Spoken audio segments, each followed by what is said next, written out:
Chapter 3ல example 3.16 பார்க்க போகிறோம். இதில் 3 இருக்குது, 3 பார்ட் இருக்குது. ஃபஸ்ட் பார்ட் பார்த்துடலாம். 14x power 4 by y into 7x by 3y power 4. இது வந்து டிவைடில் இருக்குது. ஸோ அதனால் நம்ம என்ன பண்ணுவோம், டிவைடில் இருந்தால் மல்டிப்பிளை மாற்றுறதுக்கு நியூமரேட்டர் டினாமினேட்டரையும் சேஞ்ச் பண்ணிக்குவோம்.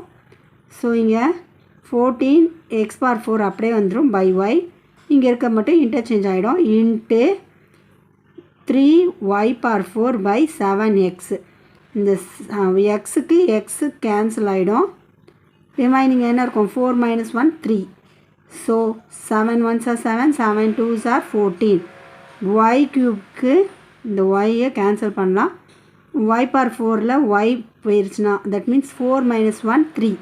ரிமைனிங் இருக்கிறத எடுத்து எழுதிக்கலாம். இதில் என்ன ரிமைனிங் இருக்குது, 2 இருக்குது, 3 இருக்குது, எக்ஸ் க்யூப் இருக்குது, y க்யூப் இருக்குது. கீழே இருந்ததெல்லாம் கேன்சல் ஆயிடுச்சு. So 2 3s are 6, X cube y cube. Answer 6 into x cube into y cube. அவ்வளோதான். அதில் பார்ட் 2 பார்த்துடலாம்.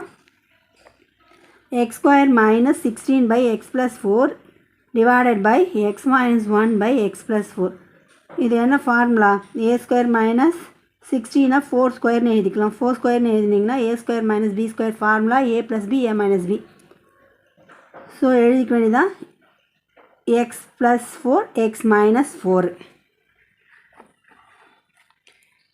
x minus 4 into x plus 4 by x plus 4 into x plus 4 by x minus 4. இங்கே x plus 4க்கும் இந்த x plus 4க்கும் cancel ஆகிடும்.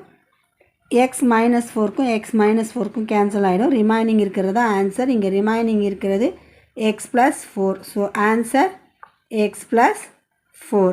எவ்வளோ ஈஸியாக இருக்குது, ஒர்க் அவுட் பண்ணி பாருங்கள். All the best.